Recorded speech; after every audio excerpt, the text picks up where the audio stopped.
கொண்டு பாம்பே பட்டணத்துக்கு புறப்பட்டு போகிறார்கள். அங்கு அவர்கள் வியாபாரம் செய்யும்படி போகிறார்கள். அங்க என்ன நடக்கிறது என்று நாம் பார்ப்போம். டேய் டேய் டேய் மும்பை வந்துட்டா. டேய் நல்லா இருக்குடா மும்பை. பா சூப்பரா இருக்குடா. டேய் சென்னையோட சூப்பரா இருக்குடா மும்பை. செம்மையா இருக்குடா. டேய் சரிடா, இப்போ அடுத்து என்ன பண்ணுவோம்? நம்ம இவ்வளவு தூரம் வந்துட்டோம். நம்ம உடனே பக்கத்துல சச்சின் இருக்காரா, ஆளுக்கு ஒரு ஸ்டில் எடுத்துக்கணும். போயிட்டு வாடா. டேய் என்னடா சச்சின் குச்சின் எல்லாம் வா, முதல்ல ரூம் போடுவோம், அப்புறம் நம்ம சரக்கு போடுவோம், அப்புறம் மத்த எல்லாம் பிளான் பண்ணுவோம். ஓகே சூப்பரா. முதல்ல கட்டிங் போடுவோம். டேய் என்னடா பிசினஸ்டா? டேய் அப்புறம் பார்த்தலாம். வாடா. சரிடா போடா போடா. டேய் என்னடா எல்லாம் விளையாட்டு சரக்கா? டேய் குடிடா, செம்மையா இருக்குடா. டேய் சேஸ். புரா புரா. ஏய் செம்மையா இருக்குடா டேய். ஏய் செம்மடா, சூப்பரா.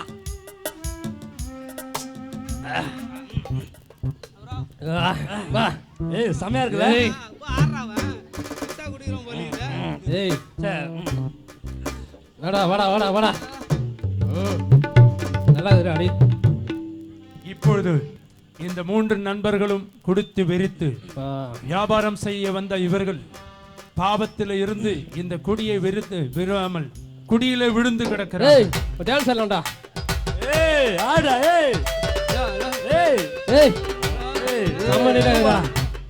ஏய் சரிடா வந்தாஜே. ஏய் என்னடா 5 நாளா இப்படியே சரக்கு சாப்பிட்டுக்கிறோம். எப்படா பிசினஸ் ஆரம்பிக்குது? டேய் உனக்கு நேரா பிசினஸ் தான்டா. பண்ணடா. கையில எவ்வளோ இருக்குது பணம்? ஏய் 10 லட்சம் இருந்துடா.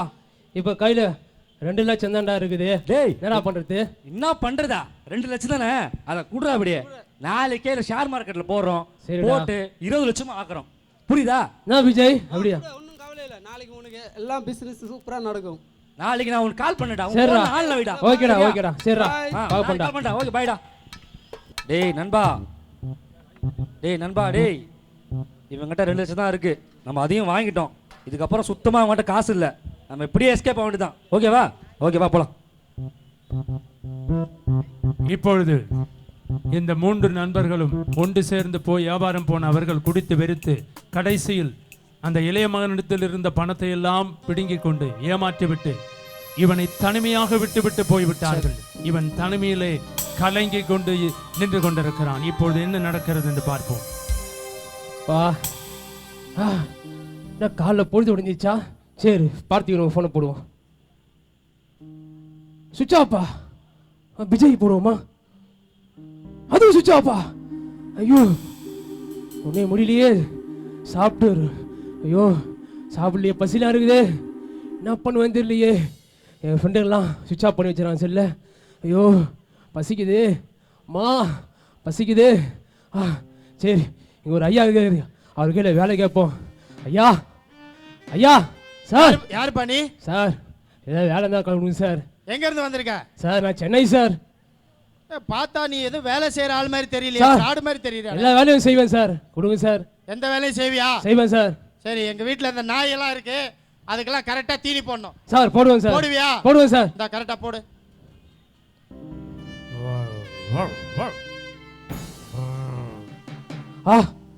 நாய்களுக்கு இவ்வளோ சாப்பாடா? இவ்வளோ கறியா? இவ்வளோ பீஸா? ஐயோ சரி நாய்களை போடுவோம்.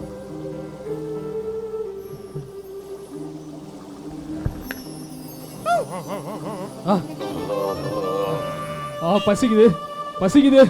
சரி யாரும் பார்க்குறாங்களா? யாரும் பார்க்கல, நம்ம சாப்பிடுவோமா? ஏய் நாய்க்கு போட்டது நீ ஐயா சாப்பிடு. ஐயா உனக்கு வேலை இல்ல போ. ஐயா ஐயா ஐயா மனுஷனுங்க. ஐயா ஐயா ஐயா ஐயோ நாய்ங்க போற சாப்பாடு கூட எனக்கு கிடைக்கலையே. நான் என்ன பண்ணுவேன்னு தெரியலையே. என் நண்பர்களா என்ன கை விட்டு போயிட்டாங்களே. அவங்க நம்பி வந்தேனே. எங்க அப்பா பேச்சு கேட்காம, எங்க அண்ணன் பேச்சு கேட்காம நான் வந்து நண்பர் கூட வந்து மும்பையில வந்து பணத்தெல்லாம் செலவு பண்ணி இன்னைக்கு நாய்ங்க போற சாப்பாடு கூட கிடைக்கலையே. சரி நம்ம இந்த வாழ்க்கையே வேணாம், நம்ம அப்பா கையிலேயே போயிடுவோம். நம்ம போவோம் போவோம். ரவி என்னடாச்சு? என்ன மன்னிச்சிடுங்கப்பா. உங்க பேச்சை கேட்காம போயப்பா எல்லா பணத்தையும் செலவு பண்ணி அப்பா மன்னிச்சிருங்கப்பா. ஏய் நல்லா பணம் தானே குத்து அமிச்சான், 10 லட்சம் குத்து அமிச்சனடா. பா 10 லட்சம் செலவு பண்ணிட்டானுங்கப்பா எங்க ஃப்ரெண்டுங்கெல்லாம். நான் நம்பி போனோம்பா, நீங்க சொன்னீங்கப்பா. சரி அதெல்லாம் விட்றா, வந்துட்டல, கவலைப்படாத கவலைப்படாத. இனிமேட்டு நான் உள்ள எல்லாம் போதும். ஏய் இல்ல என் சின்ன பிள்ளைக்கு பிரியாணி சேர்த்து ஆடு ஆடுறா, ஆடு அடி. ஏய் நீ போய் ட்ரெஸ் வந்துருவா, நீ போய் மோந்திர செயின் எடுத்துவாடா, டக்கு டக்குன்னு செய்யுங்க. என் பிள்ளைங்க ட்ரெஸ் நல்லா ஆறாவதா பண்ணுங்கடா சீர ஆரம்பிங்கடா.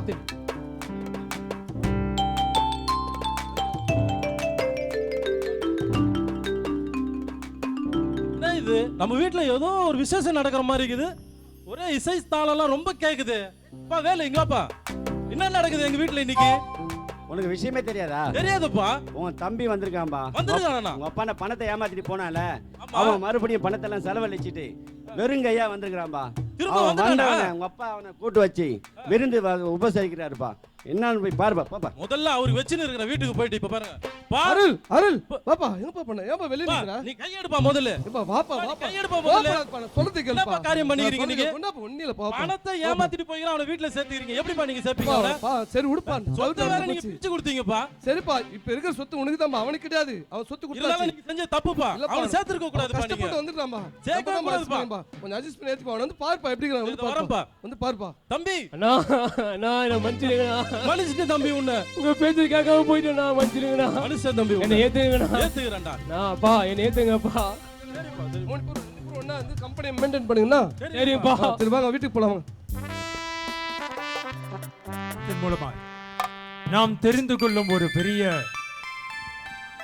ஒரு அர்த்தம் என்னவென்றால், இந்த இளையகுமாரன் தன் இஷ்டம் போல மனம் போன போக்கிலே போய் தனக்கு இருக்கிற பணத்தை எல்லாம் செலவழித்து விட்டு கடைசியில் தன் தவறை உணர்ந்து தகப்பனிடத்திலும் அண்ணனிடத்திலும் மன்னிப்பு கேட்டு அவன் மனம் திரும்பினான். அதே போலவே ஆண்டவராகிய இயேசு கிறிஸ்துவும் நாம் பாவம் செய்யும் போது நம்மை மன்னித்து நம்முடைய பாவங்களை மறந்து அவருடைய இரத்தத்தினாலே பாவத்தை கழுவி பரிசுத்தமாக்கி அந்த இளைய மகனை எப்படி தகப்பன் ஏற்றுக்கொண்டாரோ அப்படியாக இயேசுவும் நம்மை ஏற்றுக்கொள்வார். கர்த்தர் தாமே இந்த நாடகத்தின் மூலமாய் ஆசீர்வதிப்பாராக. ஹல்லேலூயா. நம்முடைய புதுவாழ்வு ஏஜி சபையின் தலைமை போதகர் பாஸ்டர் டாக்டர் டி மோகன் அவர்களை கௌரவிக்குமாறு நம்முடைய எல்டர்ஸ் எல்லாரும் வந்து அவரை கௌரவிக்க போகிறார்கள். எல்லா எல்டர்ஸ் ஃப்ரெண்ட் பண்ணி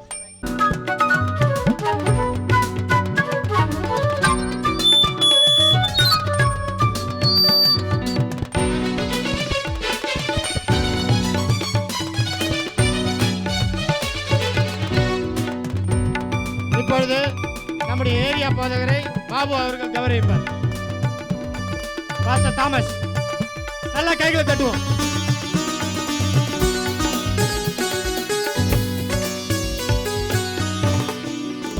gift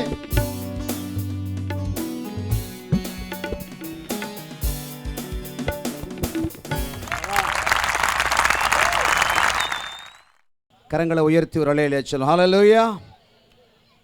பயப்படாதிருங்கள், சகல ஜனங்களுக்கும் நற்செய்தியை சொல்லுகிறேன் என்று சொல்லி தேவ தூதன் சொன்னார். ஆகவே இங்கே வந்திருக்கிற ஒவ்வொருவருக்கும் ஆண்டவருடைய சமாதானத்தை ஆண்டவர் கொடுத்து கொண்டு இருக்கிறார். நம் மத்தியிலே புதுவாழ்வு ஏஜி சபையின் தலைமை போதகர் நம் மத்தியில் வந்திருப்பது மிகுந்த சந்தோஷம்.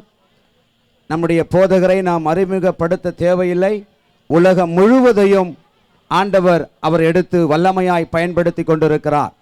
புதுவாழ்வு ஏஜி சபையிலே லட்சக்கணக்கான மக்களை ஆண்டவர் நம்முடைய தலைமை போதகர் மூலமாக ஆண்டவருக்கு நேராய் நடத்த ஆண்டவர் அவரை பயன்படுத்தி கொண்டிருக்கிறார். அவருடைய குடும்பத்தை ஆண்டவர் பயன்படுத்தி கொண்டிருக்கிறார்.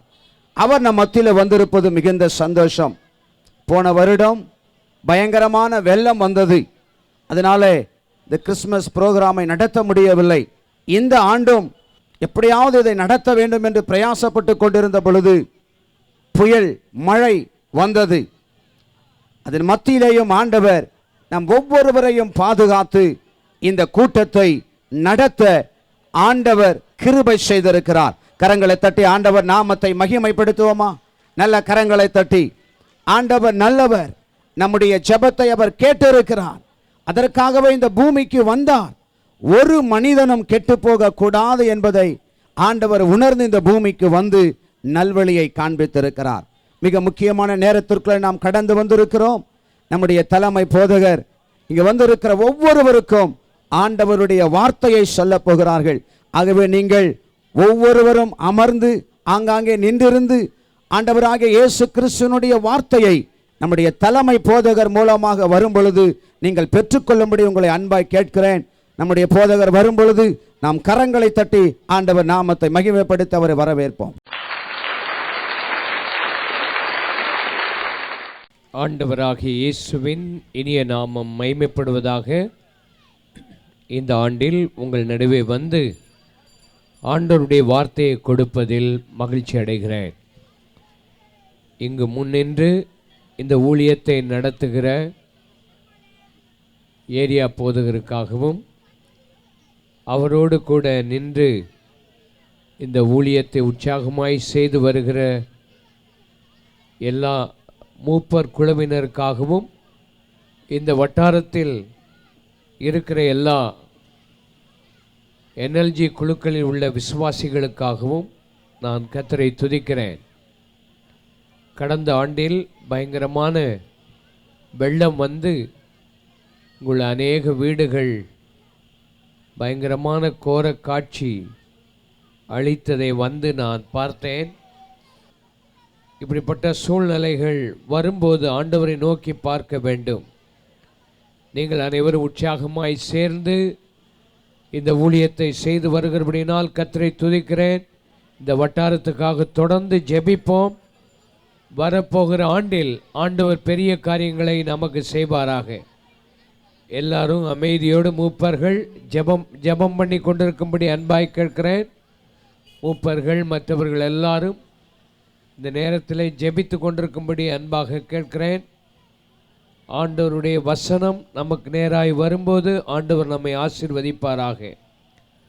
1 தீமோத்தேயு 3 16 வசனம். 1 தீமோத்தேயு 3:16 அன்றியும் தேவ பக்திக்குரிய ரகசியமானது யாவரும் ஒப்புக்கொள்ளுகிறபடியே மகா மேன்மை உள்ளது. தேவன் மாம்சத்திலே வெளிப்பட்டார். போதும். தேவன் மாம்சத்திலே வெளிப்பட்டார். தேவன் ஒருவர் இருக்கிறார்.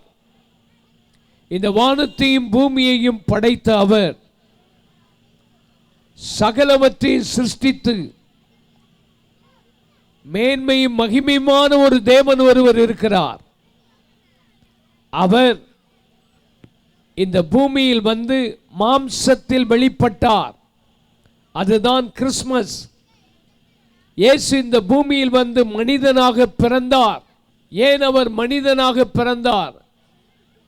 தெய்வத்தண்டை ஒருவனும் போக முடியாது. வல்லமை உடையவர், யாரும் சேரக்கூடாத ஒளியில் வாசம் பண்ணுகிறவர், ஆவியாயிருக்கிறவர்.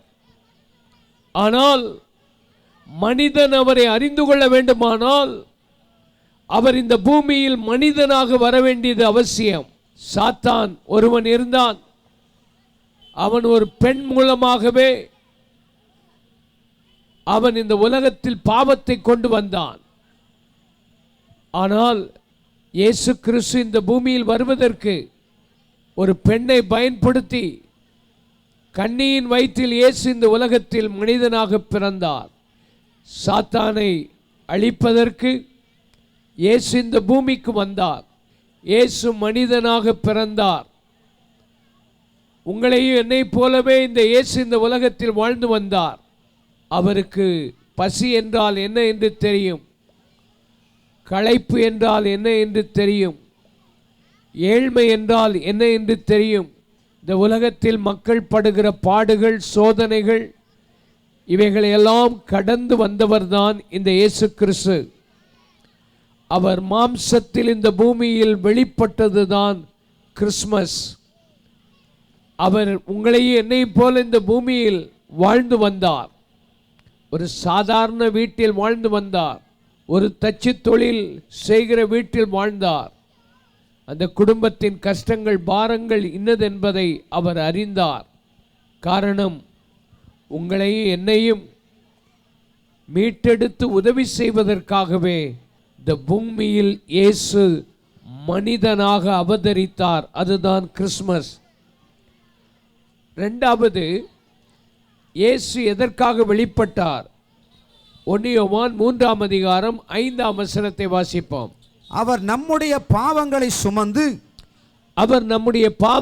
சுமந்து தீர்க்க வெளிப்பட்டார் என்று அறிவீர்கள். சுமந்து தீர்க்க வெளிப்பட்டார் என்பதை அறிவீர்கள். அவரிடத்தில் பாவம் இல்லை. இயேசு கிறிஸ்து நம்முடைய பாவத்தை சுமந்து தீர்க்க அவர் வெளிப்பட்டார். அவரிடத்தில் பாவம் இல்லை. இந்த இயேசு இந்த உலகத்தில் வாழ்ந்து வந்த போதிலும், நம்மை போல எல்லாவற்றிலும் சோதிக்கப்பட்ட போதிலும், பாவமில்லாதவராய் இந்த உலகத்தில் வந்து நம்முடைய பாவத்தை சுமந்து தீர்க்க வெளிப்பட்டார். இந்த ராத்திரி வேளையிலே கொஞ்ச நேரத்துக்கு முன்பு ஒரு சாட்சியை கேட்டோம். பயங்கரமான குடி, பயங்கரமான சிகரெட்டுகள். கொஞ்ச நேரத்துக்கு முன்னால் ஒரு சின்ன நாடகத்தை பார்த்தீர்கள். உலகத்தில் குடித்து வெறித்து பணத்தை செலவழித்து தன் நண்பர்களோடு தகப்பனுடைய சொத்தை அழித்து போட்டவன். ஆனால் அந்த இயேசு கிறிஸ்துவை நீ நோக்கி பார்க்கும்போது, ஒரு நல்ல தகப்பன், நீ அவரை விட்டு ஓடி போய்விட்டாலும் உன் பாவத்தை சுமக்க அவர் வெளிப்பட்டார். என்னுடைய வாழ்க்கையில் 20 வயது வரைக்கும் ஒரு கிறிஸ்தவன் வீட்டில் வாழ்ந்தாலும் வாழ்க்கையில் பாவமும் பயங்கரமான வேதனையும் நிறைந்த ஒரு வாழ்க்கை வாழ்ந்து வந்தேன். இந்த 20வது வயதில் இப்படிப்பட்ட கூட்டத்துக்கு நான் வந்தபோது அந்த இயேசு என்னோடு கூட பேசினார், என்னுடைய பாவத்தை உணர்த்தினார், என் பாவத்தை சுமந்து தீர்க்க வெளிப்பட்டார் என்பதை விசுவாசித்தேன். அந்த இயேசு என்னுடைய பாவங்களை மன்னித்து என் பாவ பாரத்தை என்னை விட்டு மாற்றி இன்றைக்கு என்னை ஒரு ஊழியனாக ஆண்டவர் மாற்றியிருப்பாரே. ஆனால் அவர் என் பாவத்தை சுமந்து தீர்த்தபடியினாலே கல்வாரி சிலுவையில் இயேசு அடிக்கப்பட்டார், இயேசு குத்தப்பட்டார், இயேசு வாரினால் அடிக்கப்பட்டு வேதனை அடைந்தார். நாம் அடைய வேண்டிய பாவத்தின் தண்டனையை பாவமறியாத அந்த இயேசு தன்மேல் எல்லா தண்டனையும் ஏற்றுக்கொண்டு உங்களை என்னையும் விடுதலையாக்க இந்த இயேசு இந்த உலகத்துக்கு வந்து பிறந்து பாவத்தை சுமந்து தீர்த்தார். இன்றைக்கு ராத்திரி வேளையில் எந்த பாவத்தின் கட்டுகள் உன்னை பிடித்திருந்தாலும், எந்த பாவத்தை நீ சுமந்து கொண்டிருந்தாலும், அந்த பாவத்தை தீர்க்க இந்த இயேசுவால் முடியும். காரணம், அவருடைய இரத்தம் விலையேற பெற்ற இரத்தம், பாவமில்லாத இரத்தம். பாவத்தை தீர்க்க அவர் உண்மையாகவே அவர் வந்ததினாலே, பாவம் எதுவாயிருந்தாலும் நீ அவரை வந்து பார். என் வாழ்க்கையை மாற்றின அதே இயேசு உன் வாழ்க்கையை மாற்றி உன் பாவத்தை பாரத்தை உன்னை விட்டு எடுத்து ஒரு சமாதானத்தையும் சந்தோஷத்தையும் ஆண்டவர் கொடுக்க வல்லமை உடையவராயிருக்கிறார். இந்த இயேசு இன்றைக்கும் உன் பாவத்தை மன்னிக்க அவர் வல்லமை உடையவர். காரணம், அதற்காகவே அவர் இந்த பூமியில் வந்து பிறந்தார். அதுதான் உண்மையான கிறிஸ்மஸ். கிறிஸ்மஸ் என்றால் உன் பாவம் மன்னிக்கப்பட வேண்டும். மூன்றாவதாக எபிரேயர் 9ஆம் அதிகாரம் 26ஆம் வசனத்தை வாசிப்போம். அப்படி இருந்ததானால் உலகம் உண்டானது முதற்கொண்டு அவர் அநேக தரம் பாடுபட வேண்டியதா இருக்குமே. அப்படி அல்ல, அவர் தம்மை தாமே பலியிடுகிறதினாலே பாவங்களை நீக்கும் பொருட்டாக இந்த கடைசி காலத்தில் ஒரே தரம் வெளிப்பட்டார். இயேசு கிறிஸ்து இந்த கடைசி காலத்தில் ஒரே தரம் பாவத்தை போக்க பலியாக வெளிப்பட்டார். மனிதனுடைய பாவம் மன்னிக்கப்பட இரத்தம் சிந்தப்பட வேண்டியது அவசியமாயிருந்தது. மனிதனுடைய பாவத்தை மாற்ற மிருகங்களின் இரத்தம்